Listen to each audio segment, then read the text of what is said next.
Hi, this is Scott, and welcome to a Saturday service. That's not sound churchy, but I guess it does sort of sound churchy. I'm just doing some messages during the week. I made a commitment to myself, and this is one of the ways that I am fulfilling that commitment to myself, just to see where we go with this. If you follow me anywhere on social media, you will know that I occasionally do things like weekly readings or look at certain meditations, and I'll post those free to the public. And it's kind of a community service for me. I'm not here to give anybody any energy updates or forecasts for the week or any of that kind of stuff. I think that there's plenty of that on the internet, and you probably already have your chosen people that you go to get those messages. I always encourage perspective.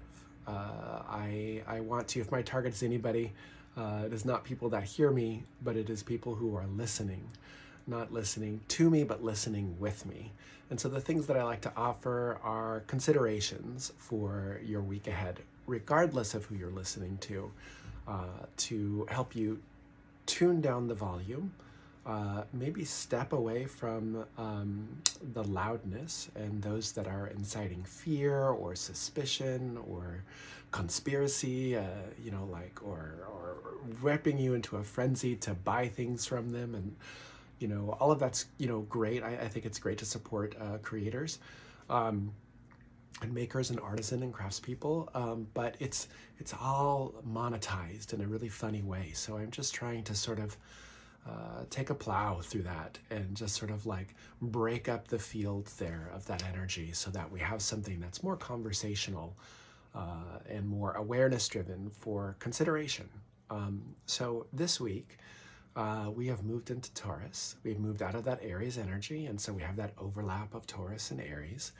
And that Taurus energy for me has a lot to do with your body, with my body, with our bodies, and the body of the earth and the body of all things. And as I was preparing for this today, I was reminded of the pentacle, or pantacle, some will say, that this represents not just the five elements, but the star, or the light within all things. That we are the star, and that star exists within everything, within every living being, and within every molecule of everything.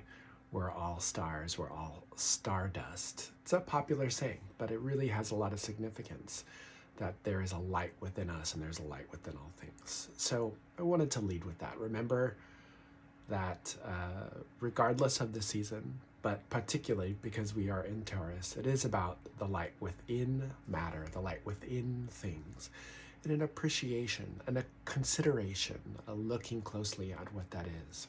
I pulled two cards today, and the first one was from the Cosmic Tarot, and that was the Prince of Swords. Of course, that is backwards on your screen, but it says Prince of Swords there. And in this one, I like that he is carrying, with his little enamel pin. The knights are cavaliers. They bring ideas and they bring action to those ideas. So they're the ones that are going out and delivering it. And he carries a sword and a book, and he's wearing that yellow color, which communicates a lot about thought and ideas. And this to me was a sort of reminder that when we see the knights, that we're talking about what we're leading with or what we're delivering or what we really feel active about and we're going out in the world with. And he's holding a book and a sword. Swords are ideological. I want to thank my friend Chris for that one. And we want to be careful about leading with our knowledge first, right? Like we want to be aware of what we know, but also open to the big book of everything to take in additional information and see things from a different perspective. Because that night energy can be like, well, I read this and I have this book and I have this sword, and so therefore I am right with this idea, and everyone else needs to move out of my way with this because you're all wrong. It's an easy trap to fall into. With the way things are. So just be mindful of that cavalier nature, that willingness to go forward with an idea real fast, that kind of Taurian rush, right? That might need more thoughtfulness. That might need more consideration. Might need more openness to other ideas and other things. Retrograde seasons, that's always extra, right? Like it's a little something extra that we want to pay attention to, because it usually means the mirror is especially or particularly turned on ourselves, and we need to consider those ideas in ourselves first. with that night energy there. It's just an added layer to say, like, be careful of how you go forward on those things. This week, I'm also working with the Joanne Halifax card. And I mentioned these in the last post. And these are more meditative places. And this week I pulled space. And this one says coming home to wisdom. And this one, the back of this card reads ocean of mind. And, that's really about imagining our mind as part of the wave pattern of everything. And things rise in our mind and they fall away as they rise up in the world and they fall away around us. And these currents come to play with us. So life is talking to us and things rise inside us, and things rise inside us and then we communicate with life. And this, beneath all of this, that there is a deep stillness. There's something below all of that, a movement within that stillness. And it's really a reminder that our minds are really fluid, our emotions are really fluid, and that there's a depth of something that's happening right here. So what do I mean by that? Sometimes when I teach meditation, or even when I'm doing Reiki attunements, I might say there are two things that are happening when you're having this experience. There's the evident experience that's happening before your eyes and in your mind, through the pools of your eyes, what is reflected. And this is what you think is happening, what you believe is happening, what you fear is happening. But this is not all there is. There's a secondary experience, and maybe a third, fourth, and a fifth that's happening. But that secondary experience is the thing that's happening beneath the surface. It's the thing that's happening deep.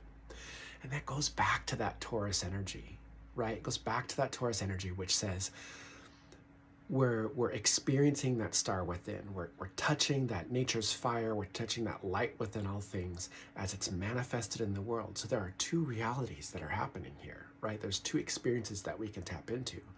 There's the one we see and we know, the night. And then there's the deeper current of what's happening here, which asks us to look again. And the word for look again is respect. So I want you to respect space, by pausing what you know and looking again at what's happening and considering not only what you know and what your goal or aim is or what your desire is, but also what might be happening in the world around you. And when we consider all of these things, we have a fuller action, we have a fuller understanding about where we're at and what we're bringing and how best it can be delivered, right? How best we might want to communicate it, or how it might be perceived. If we're to expand that just a little bit and say like, oh, you're going to include your astrological information, or you're going to pull your own cards, or what's arisen for you in your meditation, this can be a third point of information, or a fourth for you, how the outside world is talking into you through your oracles or through the stars, or how your inner world is speaking. So there's an opportunity for many points of conversation within the context of whatever it is that we're looking at. So it's not really a reading for the week. I'm doing this, to sort of fulfill and scratch an itch in myself. It's just to really get the information out there. I made a commitment to myself to do this, and this week I'd like to say, as we moved into Taurus, be careful of your ideas. Lead with heart and not ideas, and make space that there are other things happening, not just other points of view that are happening, but that there's a deeper current that is life and that's life talking to us. And that would be my read for this week. Carry a rock to connect to the earth. Be kind to yourself. Touch yourself with kindness. Get a massage. Hold hands. Experience your senses while we're in Taurus. Smell the flowers. Enjoy the tastes. Eat mindfully but deliciously. What does Taurus mean? In my tradition within the temple, we call it, the steward, right? We're the steward not just of the earth but of our body. So what's stewardship for you in all of this? But in and throughout all of it, just consider it listening, delivery, presence, space. We might even ask, how do I make space for myself so that I can even feel these things, so I can understand these things, what necessary things that I need to do for me? We're all coming from different places and perspectives and experiencing things differently. So I hope this arrives to you well. This is Scott. You can find me at starandstonellc.com, and thanks for listening to my Saturday service.